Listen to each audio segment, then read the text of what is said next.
সহকারী আন্তর্জাতিক বিষয়ক সম্পাদক মোহাম্মদ জিসান মিয়া প্রধান নিখোঁজ মর্মে 12/6/2026 খ্রিস্টাব্দে দাউদকান্দি থানায় এসে তার পক্ষে মোহাম্মদ রাসেল আহমেদ, ঠিকানা স্থায়ী ও বর্তমান সাং বীরবাগ গোয়ালি ইউনিয়ন বটেশ্বর থানা দাউদকান্দি জেলা কুমিল্লা, মোবাইল নম্বর বললাম না আছে, একটি নিখোঁজ জিডি করেন। নিখোঁজ জিডির প্রেক্ষিতে তাকে উদ্ধারের নিমিত্তে কুমিল্লা জেলা পুলিশের একাধিক টিম মাঠে নামে উদ্ধার কাজে তৎপর হয়। অনুসন্ধানকালীন প্রথমত নিখোঁজ ব্যক্তির আপন চাচাতো ভাই সজীব হাসানের মাধ্যমে জানা যায় গত 5-6 মাস পূর্বে ফেসবুকের মাধ্যমে জনৈক একজন নারীর সাথে মোহাম্মদ জিসান মিয়া প্রধানের পরিচয়ের সূত্র ধরে তাদের মধ্যে মোবাইল ফোনে কথাবার্তা শুরু হয় এবং প্রেমের সম্পর্ক গড়ে ওঠে। মাননীয় স্পিকার, কুমিল্লা জেলা পুলিশের তথ্য মতে বিভিন্ন সময়ে জিসান মিয়া মেয়েটিকে বিয়ের প্রলোভন দেখিয়ে একাধিকবার দর্শন করলে মেয়েটি অন্তঃসত্ত্বা হয়ে পড়ে। এক পর্যায়ে জিসান মিয়া প্রধান ভিকটিম মেয়েটিকে জোরপূর্বক ভ্রূণ নষ্ট করার জন্য চাপ সৃষ্টি করতে থাকে এবং ভ্রূণ নষ্ট না করলে ভিকটিমকে মেরে ফেলার হুমকি প্রদান করে।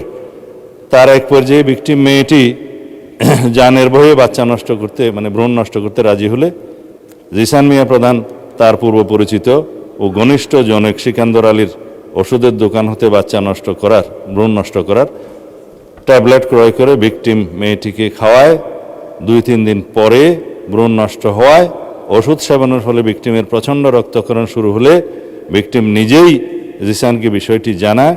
তখন জিসান তার আপন চাচাতো ভাই সজীবের মাধ্যমে পুনরায় একই ফার্মেসি হতে ওষুধ সংগ্রহ করে ভিকটিমের বাড়িতে পৌঁছে দেয়। ওষুধ সেবনের পর রক্তক্ষরণ বন্ধ হলে ভিকটিম জিসানকে বিয়ের জন্য চাপ সৃষ্টি করে। এক পর্যায়ে জিসান 12 জুন তারিখে রোজ শুক্রবার বিয়ে করতে সম্মতি জ্ঞাপন করে, কিন্তু গত 11 জুন তারিখ রাত 8:30 ঘটিকায় বিয়ে না করার টালবাহানায় জিসান নিজেই আত্মগোপন করে তার চাচাতো ভাই মোহাম্মদ রাসেল আহমদের মাধ্যমে দাউদকান্দি থানায় একটি নিখোঁজ জিডি করেন। নিখোঁজ জিডির অনুসন্ধানকালীন কুমিল্লা জেলার লাকসাম থানা এলাকায় স্থানীয় লোকজন ও লাকসাম থানা পুলিশের মাধ্যমে আত্মগোপনে থাকা জিসান মিয়া প্রধানকে উদ্ধার করা হয়। ভিকটিম মেয়েটিকে থানায় হাজির হয়ে মোহাম্মদ জিসান মিয়াকে মেয়েটি থানায় হাজির হয়ে মোহাম্মদ জিসান মিয়া প্রধানকে 1 নম্বর আসামি করে ধর্ষণে সহযোগিতা এবং ভ্রূণ নষ্ট করার অভিযোগে অপর 3 জন যথাক্রমে মোহাম্মদ সজীব হাসান, সিকান্দর আলী ও মোহাম্মদ গোলাম রব্বি সহ মোট 4 জনের নাম উল্লেখ করে এজাহার দায়েরের প্রেক্ষিতে দাউদকান্দি মডেল থানার মামলা নম্বর 13 তারিখ 13/6/2026 খ্রিস্টাব্দ ধারা নারী ও শিশু নির্যাতন দমন আইনের 9(খ)/30 তৎসহ 313, 506 এবং 34 পেনাল কোড রুজু করা হয়। গত 13/6/2026 তারিখে এই অভিযুক্ত সজীব হাসান ও সিকান্দর আলী তাদেরকে গ্রেফতার করা হয়। তারা বিজ্ঞ বিচারিক জুডিশিয়াল ম্যাজিস্ট্রেট আদালতে ঘটনায় নিজেদেরকে জড়িয়ে 164 ধারায় স্বীকারোক্তিমূলক জবানবন্দি প্রদান করে। বর্তমানে মামলাটি তদন্ত অব্যাহত আছে। যেহেতু মাননীয় স্পিকার এই বিষয়ে অনেকেই ভেরিফাইড ফেসবুক পেজে তার নিখোঁজের বিষয়টি অন্যভাবে বর্ণনা করে সরকারকে দায়ী করতে চেয়েছিল এবং প্রকৃত ঘটনা উদ্ঘাটনের পরে সেটা আমরা মনে করলাম এই ঘটনা জাতির সামনে প্রকাশ করা দরকার। আমি এই মহান জাতীয় সংসদের মাধ্যমে এটা প্রকাশ করলাম। ধন্যবাদ মাননীয় স্পিকার। ধন্যবাদ মাননীয় স্বরাষ্ট্রমন্ত্রী।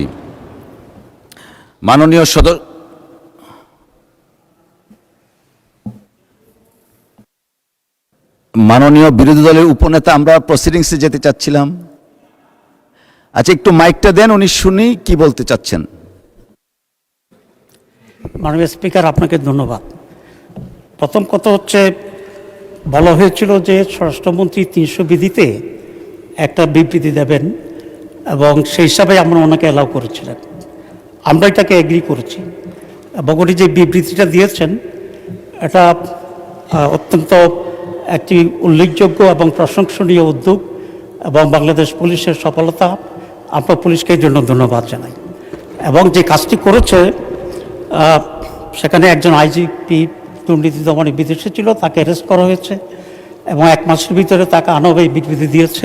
এটা আমাদের জন্য অত্যন্ত আনন্দের এবং এই দেশের জন্য অত্যন্ত একটি উল্লেখযোগ্য ঘটনা আমি মনে করি।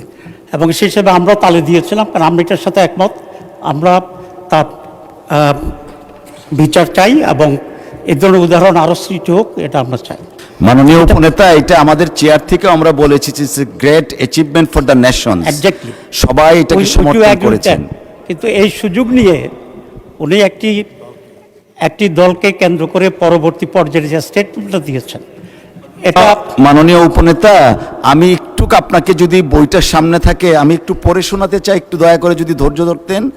300 বিধিতে বিবৃতি দেওয়ার পর এই ব্যাপারে কোনো কোশ্চেন করা যায় না। এটা আমাদের ওই রিটেন একটা যে কনস্টিটিউশনের মতো এটা সংসদের। উনি কিন্তু পরবর্তী যে বক্তব্যটা, সবাই যদি কথা বলেন তাহলে ওনাকে উপনেতা কেন বানিয়েছেন? দয়া করে বসেন। যেহেতু বিরোধী দলের নেতা নেই, উপনেতাকে ফ্লোর দেওয়া হয়েছে, তাহলে ওনাকে কেন বানালেন? আচ্ছা, ধন্যবাদ। না, আপনি প্লিজ মাননীয় সদস্যবর্গ, অত্যন্ত নিন্দনীয়। জি মাননীয় উপনেতা, আপনি বলুন। জি, আজকে স্বরাষ্ট্রমন্ত্রী পরবর্তী পর্যায়ে যে সাবজেক্টটা বলেছে, আপনার এটা অ্যালাউ করা উচিত হয়নি না জেনে, 1 নম্বর কথা। 2 নম্বর কথা হচ্ছে, আমি কিন্তু আগেরটাও জানতাম না, আগের বিবৃতিটা কি ছিল সেটা জানতাম না। আপনি বলেন কি বলতে চাচ্ছেন প্লিজ। কিন্তু ভেরি আনফরচুনেট থিং হচ্ছে এই যে আমার জানা নাই স্বরাষ্ট্রমন্ত্রী পরবর্তী পর্যায়ে একটি আনডিসাইডেড ম্যাটারকে, বিতর্কিত বিষয়কে এখানে পার্লামেন্টে এরকম বক্তব্য রাখা কোনো একটি দলকে করে, এটাই বোধহয় বাংলাদেশের পার্লামেন্টের ইতিহাসে এই প্রথম বলেই আমি মনে করি। এবং এটা মনে হচ্ছে আমার কাছে যে মাননীয় স্বরাষ্ট্রমন্ত্রী একটি দলকে কন্ডেম করার জন্যে ইন্টেনশনালি এটা এখানে প্রেস করেছে। ঘটনাটা যেটা হয়েছে, আমি এখন জানতে চাচ্ছি যে জিশান এখন কোথায় আছে, 1 নাম্বার। 2 নম্বর কথা হচ্ছে, এখানে কুমিল্লার পুলিশ জিশানের সাথে কারো কথা বলতে, সাংবাদিকদেরকে দেখা করতে দিচ্ছে না। এবং যে মেয়েটার কথা বলা হয়েছে, ওই মেয়েটার সাথেও কাউকে কথা বলতে দেওয়া হচ্ছে না। তাহলে এটা কেন? এখানে কি কোনো প্লট তৈরি হচ্ছে? এটা আজকে স্বরাষ্ট্রমন্ত্রীর বক্তব্যটা মনে হচ্ছে যে ওনারা একটা প্লট তৈরি করার জন্যই পুলিশ এবং স্বরাষ্ট্রমন্ত্রী একই লাইনে আলোচনা করে এই কাজটি করেছে।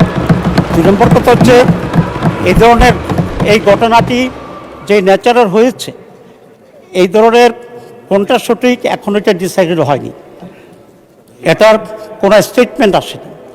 2 নম্বর কথা হচ্ছে, এই ধরনের ঘটনা যেগুলো সত্য, প্রতিদিনই নানা ঘটনা ঘটছে, কিন্তু পার্লামেন্টের মধ্যে এটাই আসছে। মাননীয় উপনেতা, আপনাকে অসংখ্য ধন্যবাদ। যদিও 300 বিধির উপরে কিছু বলার থাকে না, তারপরে আপনি বলেছেন, অসংখ্য ধন্যবাদ। কন্ডেম করি এবং এই ধরনের ঘটনা আসতে হবে। Thank you. এবং এটা কোনো প্রমাণিত হয়নি, তার ছবি আমাদের কাছে আছে। ইসলামী ছাত্র শিবির মাননীয় সদস্য আর বোধহয় দলকে এইভাবে পার্লামেন্টে দায়ী করবে, বানোয়াট কথা বলবে এবং ষড়যন্ত্র করবে, এটা তো কোনো পার্লামেন্টে মেনে নেওয়া যায় না। আমি মনে করি স্বরাষ্ট্রমন্ত্রী এটা উইথড্র করা উচিত, অথবা আপনি এটাকে এক্সপ্যান্ড করা উচিত, কারণ এছাড়া ছবি আমাদের কাছে আছে। মাননীয় সদস্য, আপনি একটু বসেন, আমাকে একটু বলার সুযোগ দেন। জি, না, এটা দেখতে খারাপ দেখা যায়, আপনি একটু বসুন প্লিজ, টেক ইউর সিট, বসেন আপনি, আমরা সিস্টেমটা রাখি। মাননীয় সদস্য, আপনিও বসেন।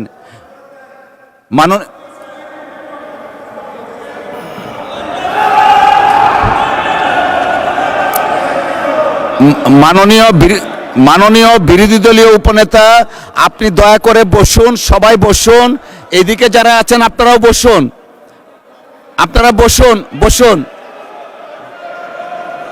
বসুন।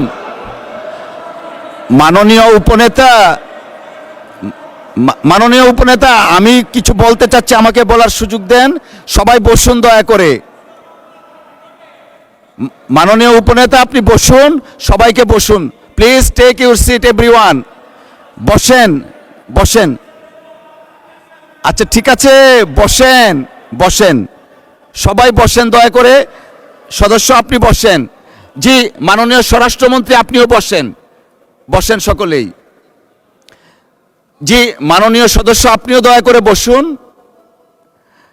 মাননীয় সদস্যবৃন্দ, আসলে এটা আমাদের দেশের সর্বোচ্চ জায়গা, এটা আমরা সবাই দায়িত্বশীলতার পরিচয় দিব। আপনি যে কথাটা বললেন, অনেক কথা বলা হয়েছে স্বরাষ্ট্রমন্ত্রীর পক্ষ থেকে।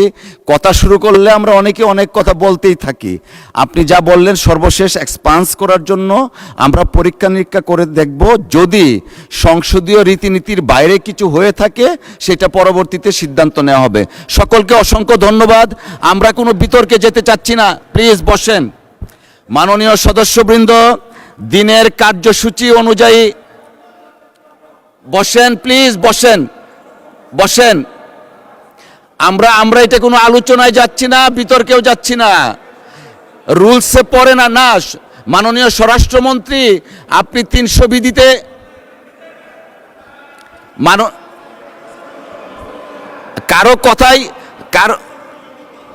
কারো কথাই শোনা যাচ্ছে না। আপনারা বসেন,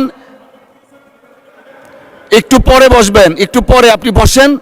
300 বিধিতে বক্তব্য দেওয়ার পর এই ব্যাপারে কোনো কোশ্চেন করা যায় না।